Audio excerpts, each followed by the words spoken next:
Okay, so this will be like the last character battle thing I propose for today, and then I move on to a somewhat-ish review I've been kind of wanting to do for a little bit.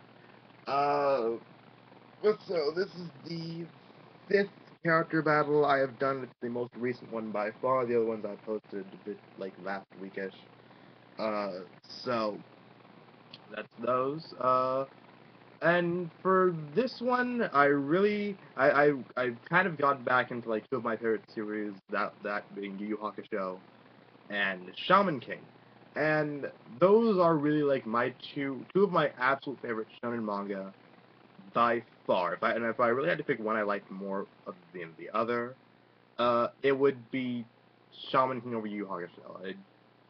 Mainly just because I like the story and the characters in Shaman King a bit more than I do the ones in Yu Yu Hakusho, despite me loving Yu Yu Hakusho and falling in love with it before Shaman King. But I just like, and I also really like Hiroyuki Takei's um, art style, like the way he draws his characters, like not just in the manga itself, but like the color sketches and everything that he does for the characters. I really love his art style.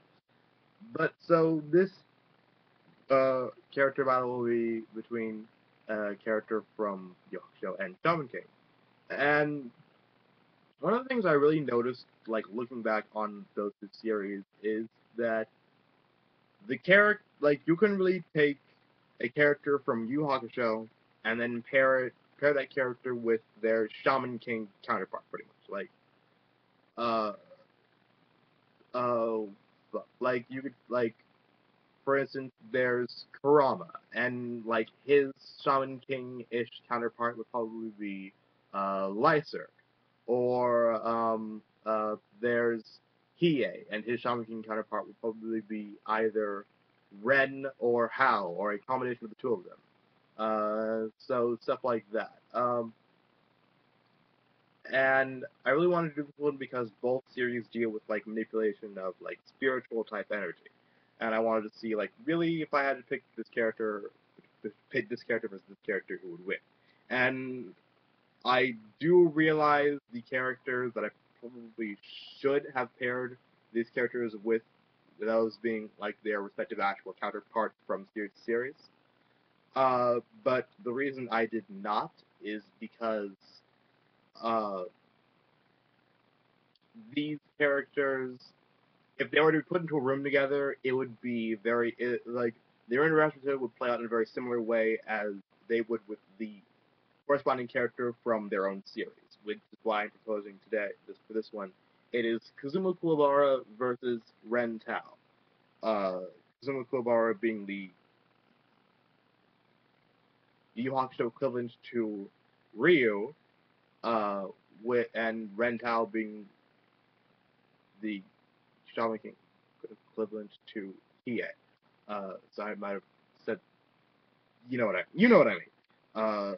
Kuwabara is most similar to Ryu from Shaman King, while Ren is most similar to Hiei from Yu Yu Hakusho. And so I really wanted to do this one because Ren reminded me so much of Hiei, and Kuwabara throughout the entire series, Hiei was like the one person on the team, like besides Yusuke, that you really, really wanted to beat the shit out of, and Hiei and Kuwabara had like the most problems with each other in terms of their respective personalities, really. Uh, Ren, who has a very similar personality to Hiei, was also very dismissive of the more comedic, less serious characters in his own series, those being Horhoro, Jocko, Chokolav, and Ryu, and even sometimes Yo, but he had greater respect for Yo than for the other three. Yeah, the other three. Uh, but he did grow to like, and in Ren's case, it really is more of like liking the people he surrounds himself with, and not wanting to kill them all the time. So let's see what each character has going for them. On the one hand, you have Kuwabara, the weakest member of the Urameshi team. Yeah, the weakest member. Genkai is by far like, if we were to put them on like a pyramid, Yusuke would be at the top in terms of sheer and absolute power.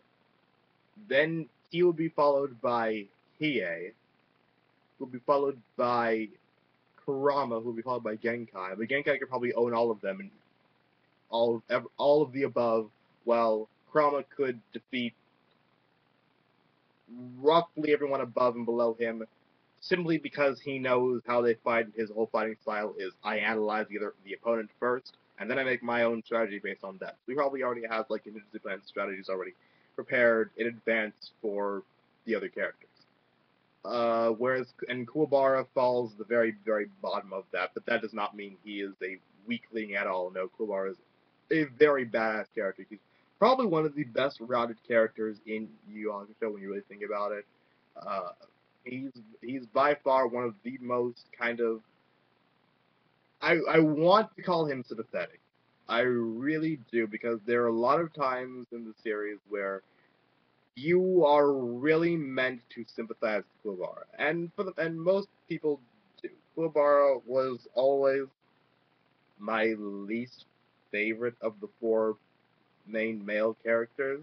Chrome was always my favorite, and Yusuke and Hiei kind of switched back and forth between 2 and 3. But Kuwabara was definitely at the bottom.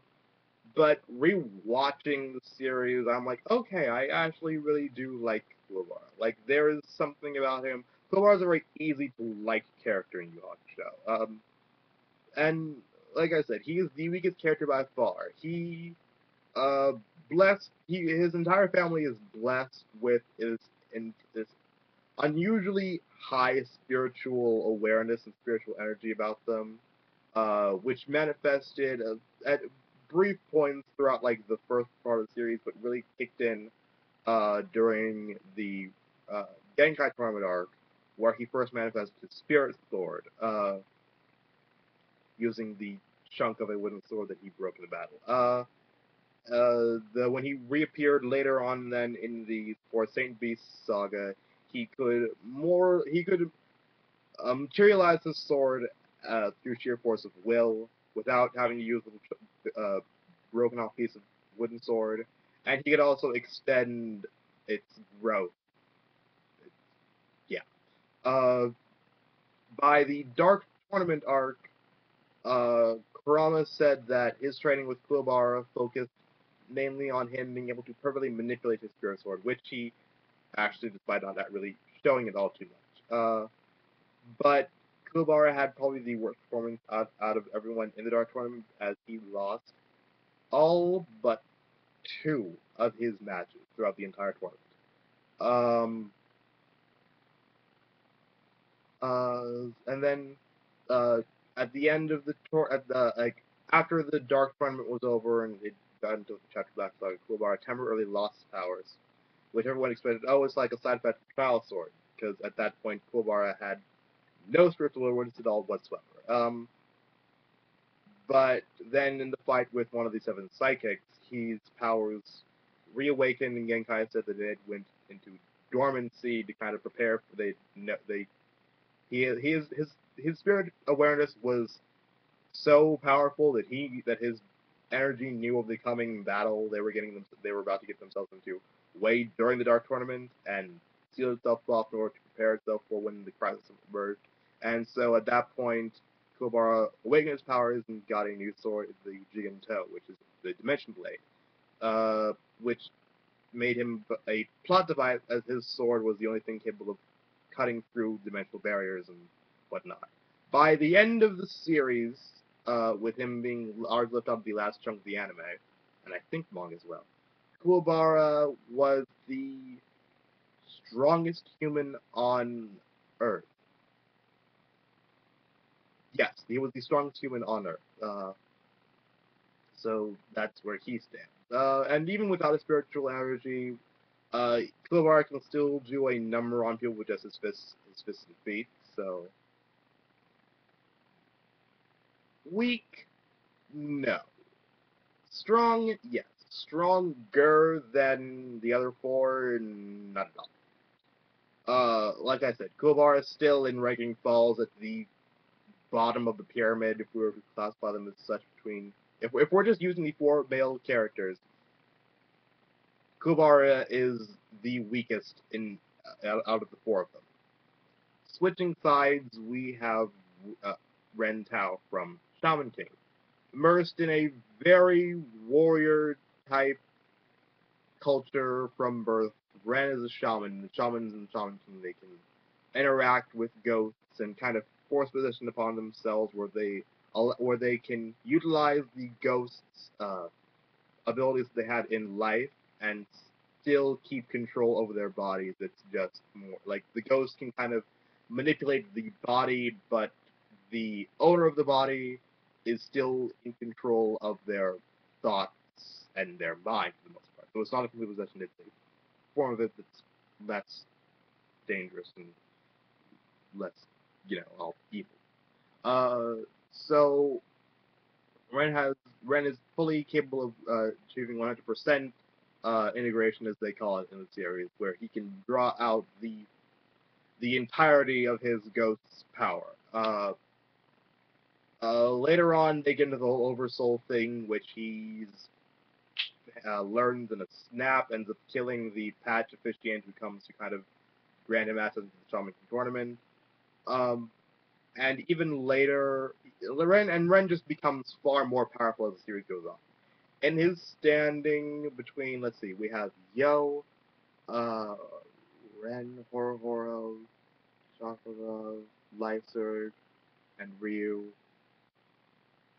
Ren probably roughly falls. Ren is probably second to Yo. Chocolove, the black one, they say that he has the most Furyoka, or the most mana, so he has like the most energy out of all of them.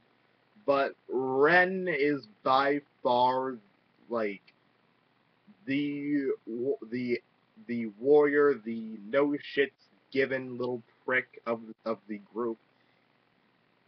He is the one that makes like the death threats that he's fully ready to follow through with.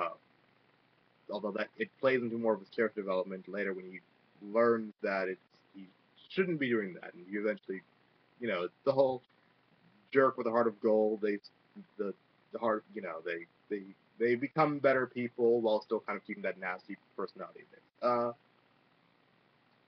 And so Ren's guardian ghost is the Chinese warlord Basan, who has apparently served the Tao family since like the Hung Dynasty or some long period of time ago.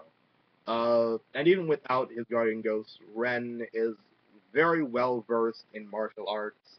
In his very first appearance, he cuts a car in half with his Kwandao. It's like a Kwandao is basically like it's kind of like the Japanese naginata, but with more of like there's a larger blade at the top of it. It's like what happens when you take like um you basically it's like a large, kind of broad but curved sword and put it on top of on a collapsible and folding stick. And with just his strength, and Ren is like 13, like 12, 13 at the start of the story, Ren cut the car clean in half. Without using any of his powers or anything, just his brute strength and that damn spear, he cut the car clean in half.